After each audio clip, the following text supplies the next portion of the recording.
Harvard Yard was roaring with cheers when my twin sister raised her arms, holding the envelope our parents had just handed her. Inside, plane tickets. Paris, Rome, and Amsterdam. A summer across Europe. Then, Mom turned to me. Her smile didn't reach her eyes as she handed me a white envelope. Inside was a $10 Starbucks card. And a handwritten note. Gratitude makes life richer. Everyone laughed. My sister, my aunts, even my dad. They all found it cute. A little family joke, they said. No one in that moment knew the truth.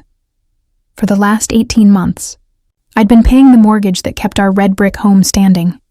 Every month, a payment labeled Lawson household contribution. Every cent from my account.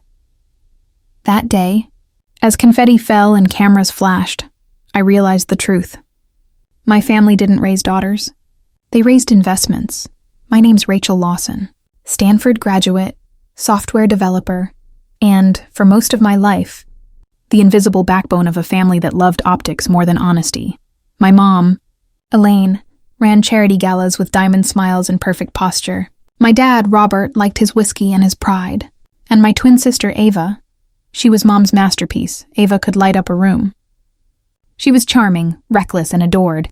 I was the quiet one, the planner, the fixer. When we were 12, we had our first piano recital. I played Beethoven's Moonlight Sonata flawlessly. Mom leaned in after the applause and whispered, "Next time, play with more heart, dear." It sounded too technical. Then Ava played. She stumbled through the notes but smiled the whole time. The audience adored her. Mom called it authentic. That day I learned something. In my family, mistakes wrapped in charm were art. Effort wrapped in silence was invisible. As we grew up, Ava was always the dreamer. The creative one. Every time she failed, Mom called it resilience.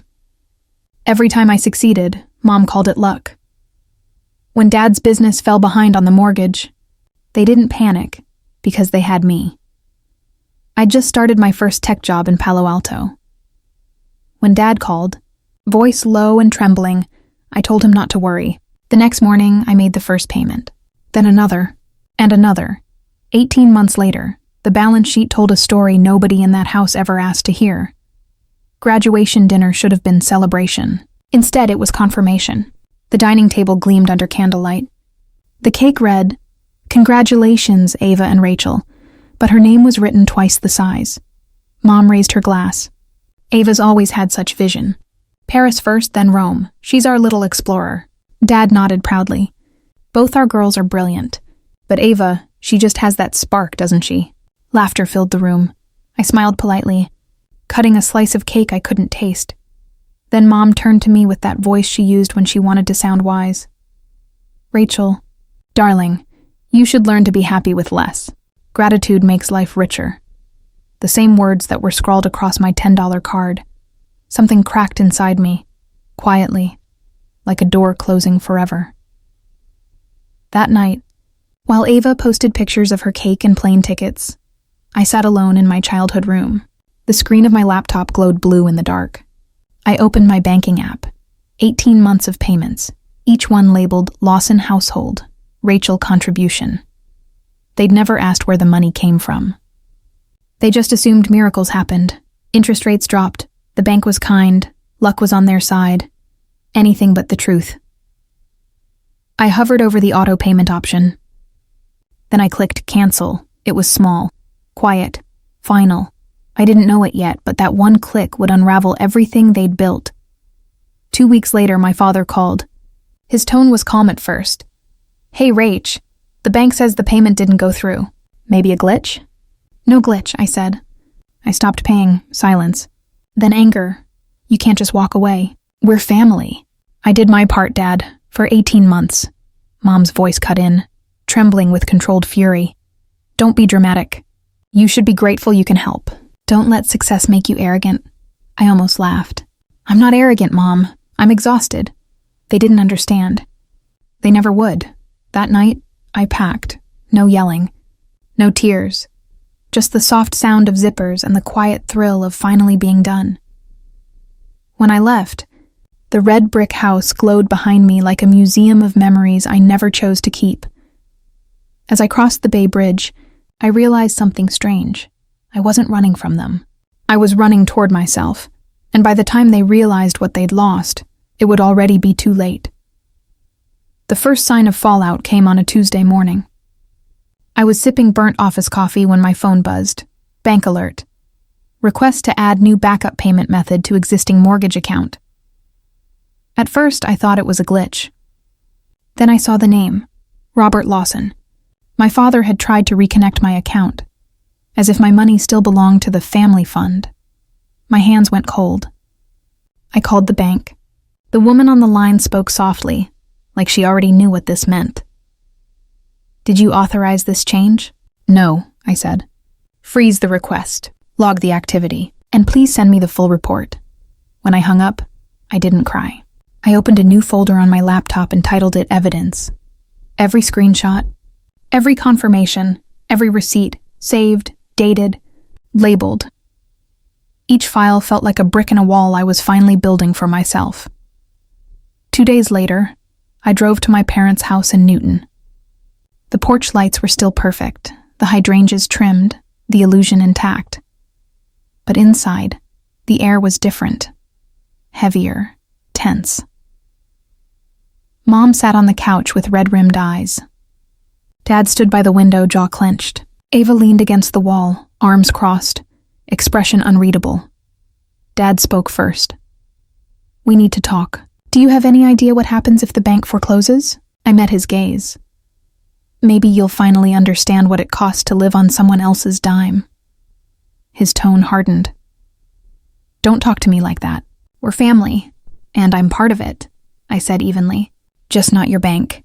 Mom's voice cracked. Rachel, please. Don't make this harder than it already is. I took a breath. You made it hard when you used my trust like an ATM code. Ava rolled her eyes. You're overreacting. You could have just talked to them. I turned toward her. You mean like when you got a trip to Europe and I got a $10 lesson on gratitude? Her smile faltered. The silence that followed was thick enough to taste. The clock ticked. Mom's lips trembled, but no one spoke. Finally, I said quietly, if you want control, take it. Just stop using my name to get it. Then I walked out. No one followed. No one yelled, only silence, the kind that burns deeper than words. That night, I opened my laptop again. The evidence folder blinked back at me. This wasn't about revenge anymore. It was about boundaries, but sometimes justice has a funny way of showing up uninvited. It started with one accidental email. I was working late, half asleep, updating tax records for my new job. I attached a document from my evidence folder, payment receipts, bank logs, and meant to send it to my accountant, except my family's group email was still in the CC line. By morning, my phone was chaos. Mom's name flashed across the screen. Rachel. What did you do? I could hear drawers slamming in the background, Dad yelling something muffled. Everyone's seen it, she shouted. Your aunt posted it on Facebook. The whole family knows. I opened my inbox. Hundreds of notifications, screenshots, comments. A post titled, 18 months of payments labeled Rachel Contribution. Did anyone know she paid their mortgage? The story spread like wildfire. Church friends, neighbors, even Mom's charity club. Some called me a saint. Others called me dramatic. But the one thing nobody called me anymore was invisible. That afternoon, Dad called. His voice was stripped of pride. Do you have any idea what you've done? People are calling, asking if we used you. You've embarrassed this family. I let out a breath I'd been holding for years. No, Dad. I didn't embarrass you. I just stopped hiding the truth. He snapped. You could have handled this privately. I did, I said, for 1.5 years. Then he hung up. By the next week, the local bank flagged their refinance application as unstable, inconsistent payment history. Without my deposits, they couldn't prove steady income. The house, their badge of pride, turned into a liability overnight. Within a month, a for sale sign appeared in the front yard, neighbors whispered. Aunt Helen texted me an apology, saying she never meant for it to spread, but it was too late. The Lawsons' perfect image had cracked like porcelain dropped on tile. Meanwhile, my life got quieter and better. At work, my project went viral inside the company. They called my approach calm precision. That phrase stuck. It became my brand. When an investor from a Stanford alumni program reached out about a new medical tech fellowship, I hesitated, then said yes. Returning to campus felt strange, like walking into a place that once made me invisible, only this time the spotlight was mine. During the presentation, I spoke about designing technology that saves lives, how empathy and structure aren't opposites. They're partners. Afterwards, one of the judges shook my hand. "This," he said, "is what impact looks like." Those words did more for me than every compliment I never got at home. Months passed.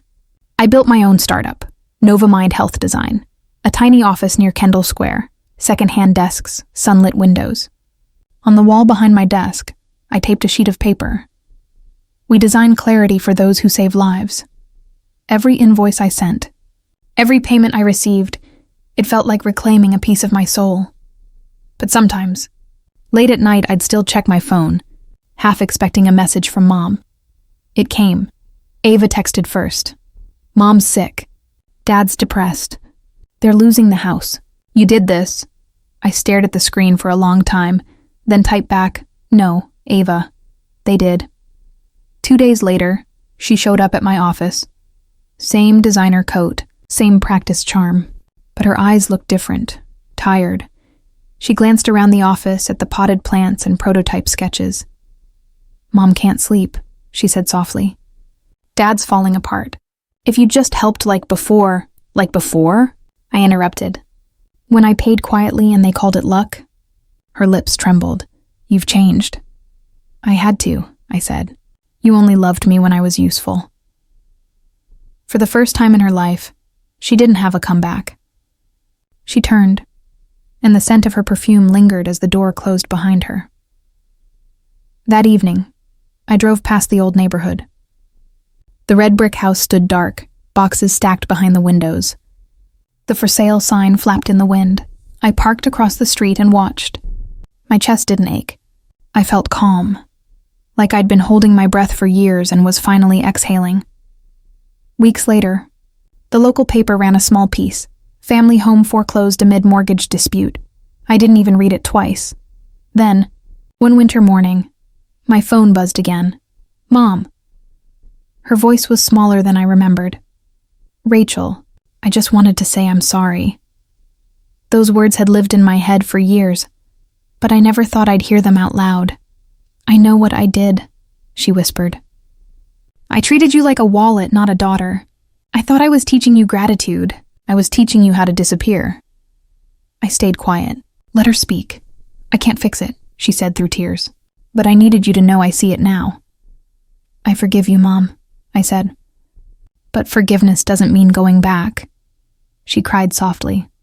"I just wanted you to know I mean it." "I know," I said. "And that's enough." A few weeks later, we ran into each other by accident at Whole Foods. The air smelled of oranges and fresh bread. She looked smaller, her coat too big, hair streaked with gray. When she saw me, she froze, then whispered, "I don't want excuses. I just want to say I'm sorry." Tears slid down her cheeks. "I should have protected you, not our image." I squeezed the cart handle, felt the cold metal. "I already forgave you," I said softly. "But I'm not coming back," she nodded. "I don't want you to.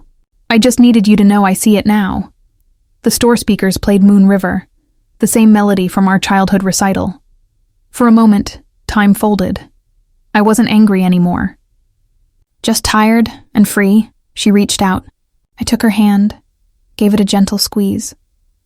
"I hope you find peace," I whispered. She walked away, disappearing down the aisle. Outside, the winter air was sharp and clean. The city lights shimmered across wet pavement. Forgiveness, I realized, wasn't a door back. It was a bridge forward. That night, I stood by my apartment window. Boston glittered below me, the river silver under the moon. On the wall above my desk hung two things: a framed $10 gift card from graduation and a certificate that read Novamind Health Design. The gift card used to sting. Now it reminded me how far I'd come. I smiled and whispered to myself, gratitude doesn't mean bowing your head. It means knowing when to lift it. If you've ever walked away from people who loved what you gave but not who you were, know this: you're not alone. Share your story in the comments.